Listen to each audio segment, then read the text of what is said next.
After surviving controversial wrestler deaths and a steroid trial, what finally made Vince McMahon tell himself, "You're fired"? Sports Illustrated notes that Vince McMahon's father, Vincent McMahon Sr., founded the WWE, which was then known as Capital Wrestling Corporation in 1963. According to TalkSport, when McMahon Jr. took over the company in 1982, he promised his dad that he wouldn't expand beyond its New York area territory to promote nationally. But soon enough, he broke his promise and pried talent away from other territories, most notably the Minneapolis area American Wrestling Association, from which he plucked the likes of Hulk Hogan and Jesse the Body Ventura. The younger McMahon is the first to admit that his cutthroat tactics wouldn't exactly have pleased his father. He told off the record. When I bought my dad's business, he had no idea what my intentions were. He'd have never sold me the business had he known that we were going to go national. With his bold business moves, McMahon ushered in the pro wrestling boom in the 1980s and created a lucrative empire, forcing most of the other traditional wrestling territories out of business. WWE wrestlers are independent contractors, meaning that they aren't entitled to health insurance or workers' compensation. Yet they are contractually obligated to work live events and make personal appearances for WWE. As former WWE wrestler Chavo Guerrero Jr. told Sports Illustrated, "You have to run everything by WWE." When Jesse Ventura tried to form a union for WWE performers in the 1980s, he recalled on the Steve Austin Show that his contract was terminated. Ventura maintains McMahon has done everything he can to curtail a union and workers' rights in WWE. He told Pro Wrestling Insider, "Wrestling's still the only industry that doesn't have a union, and it's not a union to fight Vince. It's a union to get retirement. It's a union to get health benefits." More recently, wrestler Zelina Vega was suspiciously released from her contract after she tweeted support for unionization. The WWE cut ties with Vega just 10 minutes after the tweet. The Wrap reports. WWE representatives told the outlet that her firing had nothing to do with her support of unionization, and she was later rehired. In the early 90s, Vince McMahon was accused of distributing steroids to his wrestlers, for which he was criminally charged and put on trial in 1994. Wrestler superstar Billy Graham claimed that 90% of wrestlers used steroids. According to the New York Times, Dr. George Zahorian, who was sentenced to 3 years in jail in 1992 for narcotic distribution, testified that he provided Hulk Hogan with steroids. Zahorian testified, "McMahon's secretary would contact my office, speak to me personally, and ask if I would send up the anabolic steroids to Mr. McMahon's office." Former wrestler Kevin Patrick Nails Wachholtz claimed that McMahon told him he wasn't big enough to be a wrestler and urged him to take steroids. Hogan himself also admitted that he had used performance-enhancing drugs, stating, "I believed it was legal because I had a prescription for it." That contradicted Hogan's claims on the Arsenio Hall show.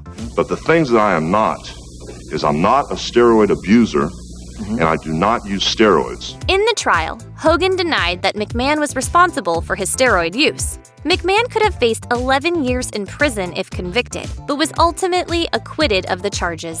Even so, the legal headlines damaged WWE's reputation. Bleacher Report notes that business suffered after the trial, and it prompted the company to pivot from ultra-ripped wrestlers like Hogan and the Ultimate Warrior to leaner types like Bret Hart and Shawn Michaels. In the late 90s and 2000s, WWE relied heavily on sexualizing its female performers. Author Pat LaPrade wrote in the book Sisterhood of the Squared Circle, women were presented purely as sex objects, competing in bra and panty matches or other novelty matches designed to show as much skin as possible. Trish Stratus, one of the most esteemed wrestlers of the era, was forced by McMahon to act like a dog on television. Metro quoted her as explaining at a wrestling convention, "Vince pitched the angle to me like this. So we're going to have this angle where you are barking like a dog and get really humiliated and basically hit rock bottom." When Bob Costas called this out in a 2001 interview with McMahon, the WWE chairman gave a fiery response.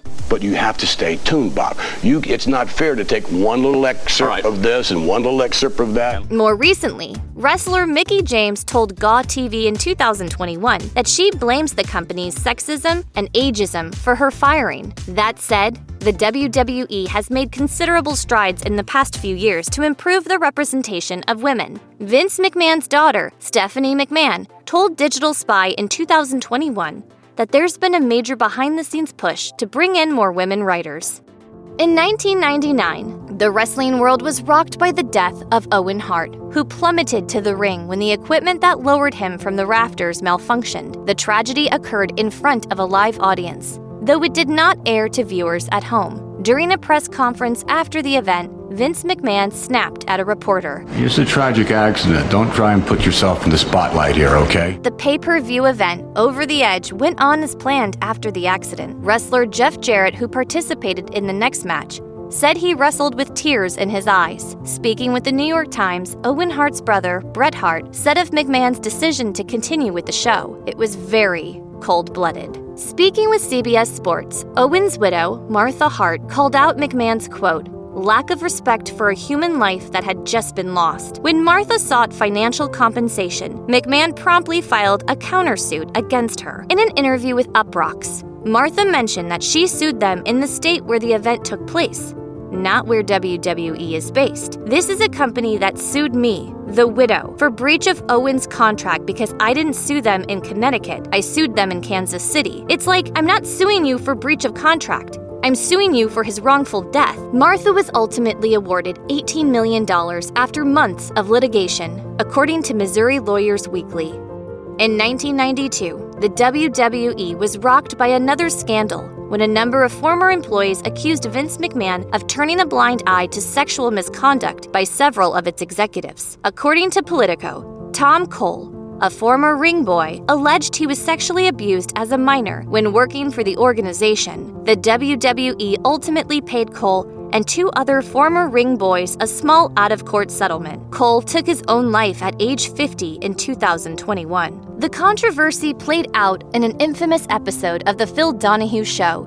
McMahon was presented to defend himself as former WWE commentator Murray Hodgson alleged that he was fired 2 months into his job when he refused the sexual advances of Pat Patterson, then vice president of operations. According to Newsweek, McMahon suspended Patterson following the accusations, though he was soon rehired once the charges were dropped. Wrestler Barry Orton likewise alleged he was sexually harassed by Terry Garvin in the late 70s. The episode has aged particularly badly due to the callousness with which the accusations are met. Sections of the audience erupted into laughter as the alleged victims described their ordeals. He didn't say sleep with me, did he? Is that the way men talk? I don't. Meanwhile, Donahue himself suggested that Orton was not helpless, being a big, strong man. When Hodgson confronted McMahon about being fired, the chairman deflected by calling the WWE a benevolent organization. In 1992, Rita Chatterson, WWE's first female referee, alleged that Vince McMahon raped her. The allegation pertained to an incident in 1986, so the statute of limitations had passed. Her claims were corroborated by wrestler Leonard Inzitari, also known as Mario Mancini, who told New York Magazine, "I remember it like it was yesterday. She was a wreck. She was shaking. She was crying." Shortly after Chatterton told Inzitari about the ordeal, the WWE cut ties with her. During a 1992 appearance on Geraldo, Chatterton explained that when she joined the company, McMahon told her she would be a huge star, with her face plastered on magazines and merchandise. He also offered her a $500,000 contract. McMahon allegedly soon put conditions on those promises. Vince continued to, if you want a $500,000 contract, you're going to have to satisfy me, and this is the way things have to go. The Daily Beast reported that in 2006, a 22-year-old tanning salon worker alleged that McMahon attempted to rape her. She rushed to a nearby restaurant and called the police, whose report concluded there is probable cause to believe that Vincent McMahon did actually and intentionally touch the alleged victim. However, McMahon was ultimately spared from prosecution due to lack of eyewitness testimony and physical evidence. He denies the allegations.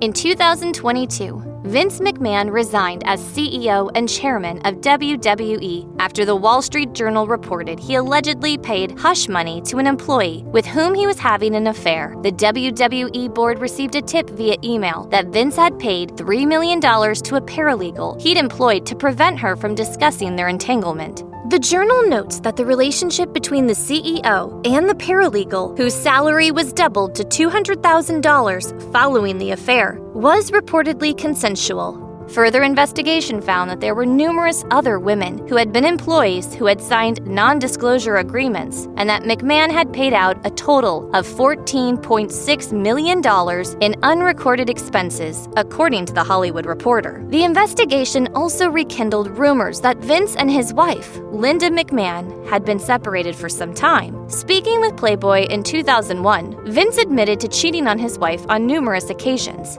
He said, "It's not something I'm proud of. I just didn't realize the impact of messing with other people's lives, notwithstanding the impact on my wife. I'm talking about the havoc you create in other lives, just from wanting to have a good time." If you or anyone you know has been a victim of sexual assault, help is available. Visit the Rape, Abuse, and Incest National Network website or contact RAIN's National Helpline at 1-800-656-HOPE 4673.